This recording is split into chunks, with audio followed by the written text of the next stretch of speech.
Peace be upon you. Let's say me and you want to exchange messages, and we're concerned that a third party might intercept this message and reveal all our secrets. So beforehand we get together and we decide we're going to encrypt our messages using a simple key. What we're going to do is we're going to shift over the alphabet all by one, such that A becomes B, B becomes C, C becomes D, and such. And this becomes our encryption key. So now when I go to send you a message, rather than sending it in plain text, what I'm going to do is I'm going to use this encryption method that we came up with, encrypt the message, and since you know how I encrypted the message, you're going to work in reverse and decrypt the message to see what I sent you. So now if a third party intercepts that message, all they're going to see is gibberish. But there's a fundamental problem with this form of encryption. The fact is, me and you have to meet beforehand and come to some sort of consensus on how we're going to encrypt this message. If hypothetically we couldn't meet, or someone intercepts our encryption method, then our entire system falls apart. So is there a way for us to communicate an encrypted message without both of us having to meet and exchange a common secret beforehand? And there's a solution for this. It's known as public key cryptography. The way public key cryptography works is each individual generates what's known as a private key and a public key, such that anything encrypted with the public key can be decrypted using the individual's private key.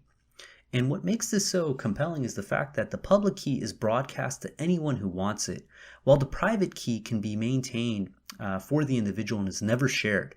So therefore, someone can generate their own secret and share a portion of it for anyone who wants to communicate with them securely to use to encrypt a message to them, knowing full well that they're the only recipient who can unlock that message.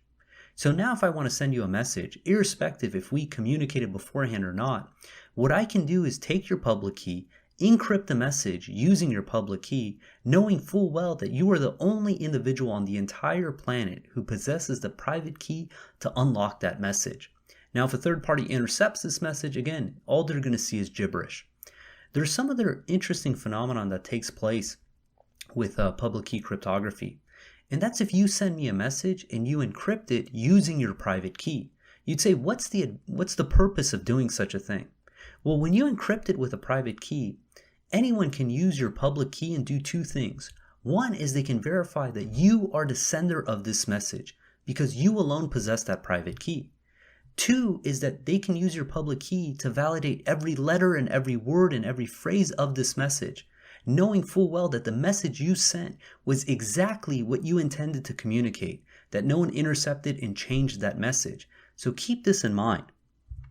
Now what's fascinating is this entire field is known as cryptography.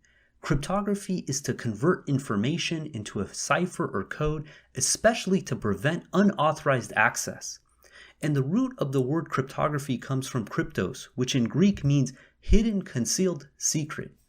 Now, this sounds an awful lot like the Surah 74 entitled Al-Mudathir, the hidden secret, which God tells us about the number 19, which is used as the common denominator of the mathematical structure of the Quran.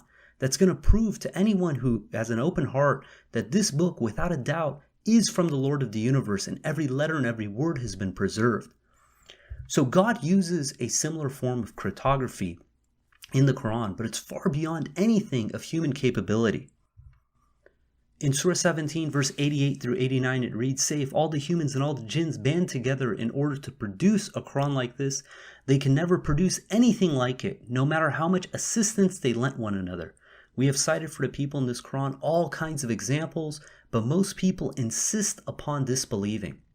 What this verse is telling us is that the Quran is far beyond anything that all the humans and all the jinns could ever produce, that it's beyond human capability. And this is one of the challenges for anyone who doubts the authenticity of the Quran. Now, most people, when they received this challenge, they were thinking only in regards to the literary excellence of the Quran, and they had no idea about the mathematical structure of the Quran, preserving every letter and every word. So, how does God's cryptography work? God has sent us a Quran containing His message, a clear revelation to all of mankind. And God also has a public key and a private key. The question is, what is God's public key? We already specified this in Surah 74, verse 30. It's the number 19. The number 19 is God's public key to mankind for us to unlock God's message. So what's God's private key? Just like any other private key, a private key is kept to oneself. It's not shared. So only God knows his private key. And in Surah 6 verse 59, it says, with him are the keys to all secrets. None knows them except he. So only God has the private key. So when God has sent us this Quran, he encrypted it using his private key. And when he did this, we can use his public key, the number 19, to do two things. One is to verify the identity of the sender as God, Lord of the universe. Two is to verify the authenticity of the Quran, that every letter, every word, every phrase, every surah, every chapter has been preserved since the day of its initial transmission to Prophet Muhammad, that nothing has been altered. But there's one piece, and again, this goes beyond anything of human capability, that despite being able to verify every letter and every word, being able to read the text in plain text, being able to authenticate the sender of this message, there is no guarantee that the recipient will understand this message. See, God sent his message to all of mankind. In Surah 68 verse 52 it reads, it is in fact a message to the world, meaning everyone receives the message from God. Irrespective if they're a believer or disbeliever or a hypocrite, they receive the message. And what's interesting is anyone who receives this message can read the message in plain text. They see the first verse, in the name of God, most gracious, most merciful. But if they lack this key, they will not be able to understand one verse of this Quran. So what is this key that's necessary to unlock God's message? In Surah 56 verse 75 it reads, I swear by the positions of the stars, this is an oath if you only knew, that is awesome. This is an honorable Quran and a protected book. None can grasp it except the sincere.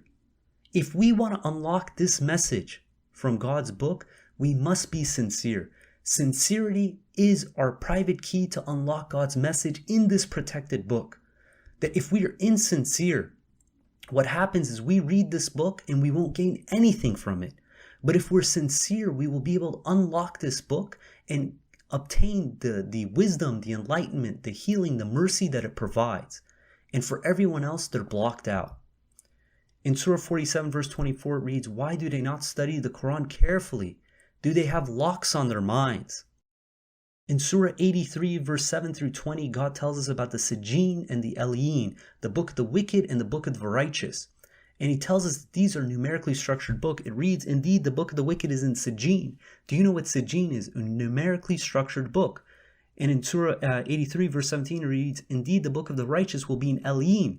Do you know what Eliyin is? A numerically structured book. Meaning that this book, this Quran, will lead to righteousness and will lead to wickedness. And it's up to the individual which book they unlock. Because God tells us about three people in the Quran, three kinds of people. One is the one who's righteous. These are the individuals who are sincere. When they receive the Quran, they will recognize the Quran as if they recognize their own children and will be able to unlock the wisdom and enlightenment in this Quran. Then there's the disbeliever who receives the Quran, but they reject it outright.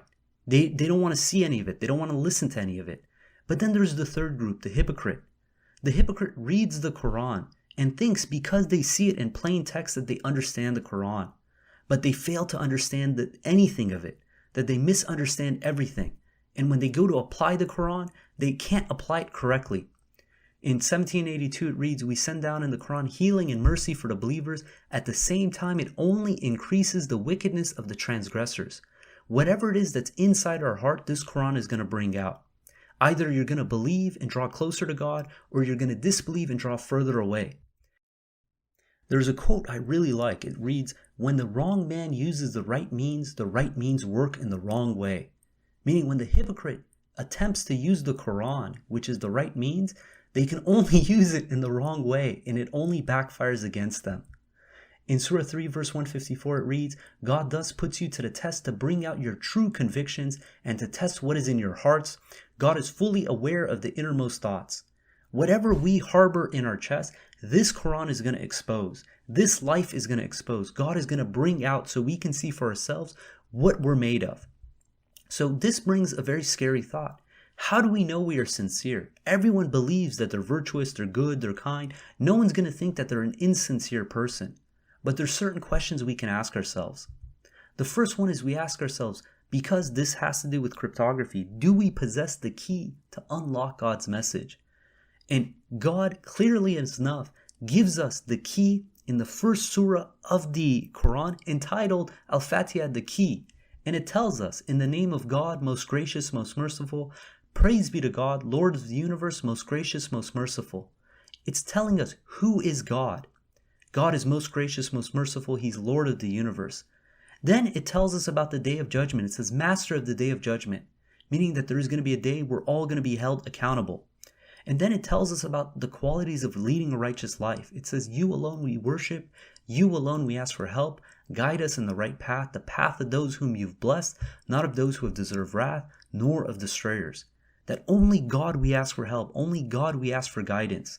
No one else can provide this. And this is the same thing that's spelled out in Surah 2 verse 62 and 569, where it tells us what is the quality of a submitter. It says, surely those who believe, those who are Jewish, the Christians, the converts, anyone who 1 believes in God, 2 believes in the last day, and 3 leads a righteous life, will receive their recompense from their Lord. They have nothing to fear, nor will they grieve.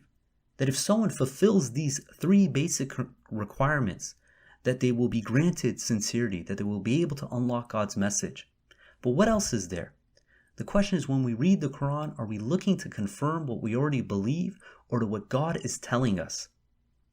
There's a story of a psychiatrist who had a patient, and this patient was convinced that they were a corpse.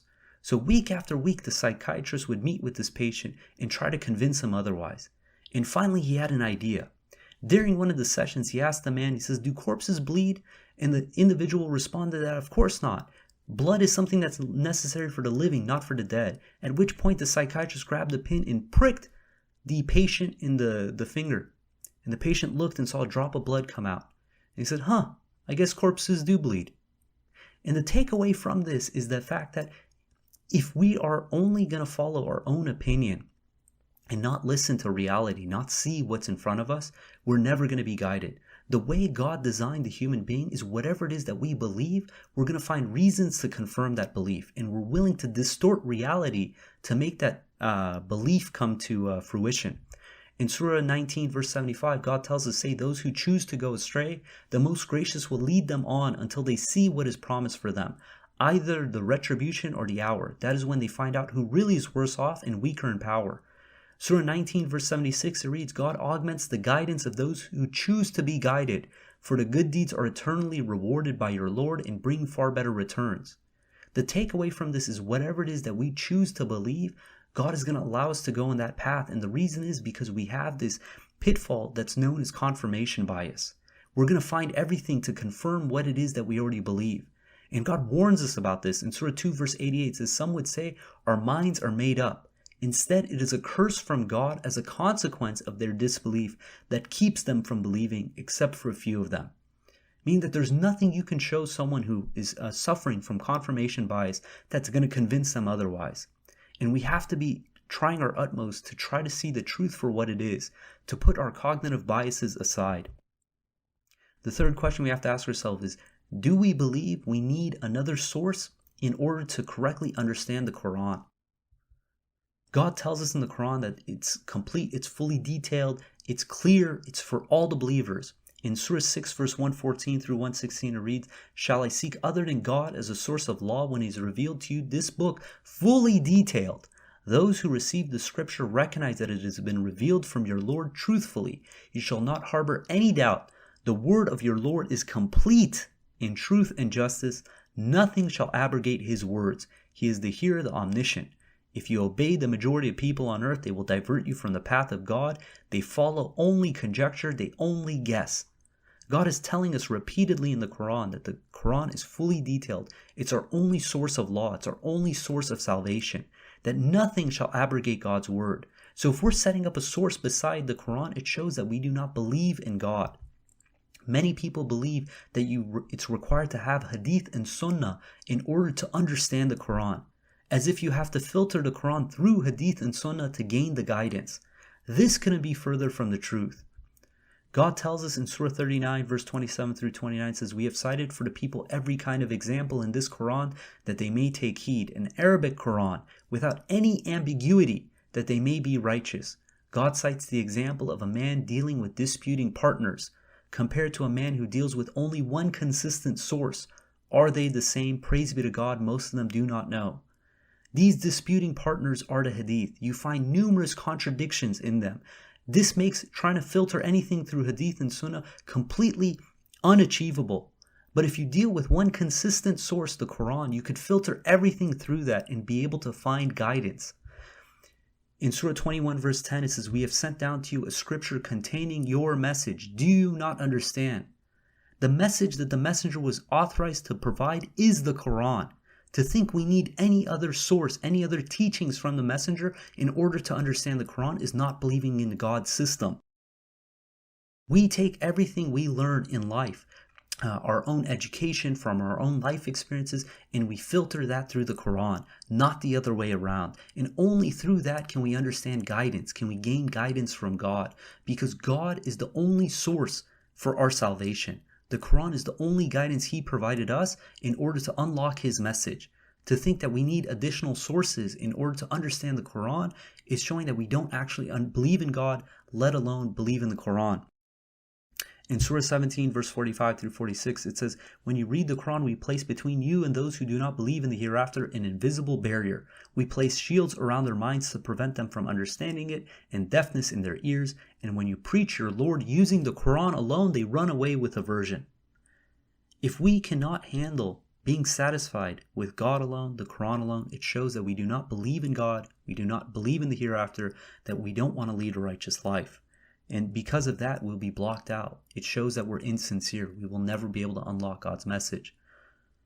This brings us to the next point. Are we steadfast? The example of a believer as a diamond is very profound, because a diamond just comes from a lump of coal. But under immense pressure over time, the carbon bonds crystallize, forming a diamond. And the way you can distinguish a fake diamond from a real diamond is a couple ways. One is a fake diamond cracks under pressure. Two is a fake diamond, it looks flawless, but it's this attribute that it appears flawless shows that it's not a real diamond. A real believer, on the other hand, takes time to learn, to understand, to grow in submission. This is not something that happens overnight. Many people think that by going to these other sources, Hadith, Sunnah, teachings from the messenger, that they can expedite this process. But it doesn't work that way. God is the teacher of the Quran. In Surah 55 verse 1 through 4 says, "The most gracious teacher of the Quran, creator of the human beings, He taught them how to distinguish." God is the one who teaches us the Quran. God is the one who opens up our heart, gives us the right understanding. Again, if we are not sincere, if we don't apply the right mechanism, it doesn't matter how we try to apply the right deed, it's going to come out in the wrong way. In Surah 20 verse 114 says, "Do not rush into uttering the Quran before it is revealed to you, and say, 'My Lord, increase my knowledge.'" In 5:101 it reads, "O you who believe, do not ask about matters which if revealed to you prematurely would hurt you. If you ask about them in light of the Quran, they will become obvious to you. God has deliberately overlooked them. God is forgiver, clement." Learning the Quran and applying it to our life is a gradual process. We can't try to cut corners in this regards. We have to try to perfect our religion, give it the time it needs to come to the correct understanding. If we think that we found a shortcut by finding an additional source that's going to give us the right answer faster, we're only fooling ourselves and we're not employing the tactic that God is telling us in order to show that we're sincere. In Surah 2 verse 153 it says, "O you who believe, seek help through steadfastness in the contact prayer salat. God is with those who steadfastly persevere." This is the criteria of being a believer, is that we steadfastly persevere. We don't look for quick material gains. We stay on the path knowing full well that this is a long process, that when the time is right, God is going to provide us the correct understanding. And until then, we're patient and we try our hardest to be a good submitter, to grow in submission, to grow our love for God. And this brings us to the final point. Are we using this life to our fullest to perfect our religion?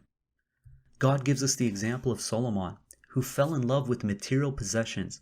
And in Surah 38 verse 32 it says, "He then said, 'I enjoyed the material things more than I enjoyed worshiping my Lord until the sun was gone.'"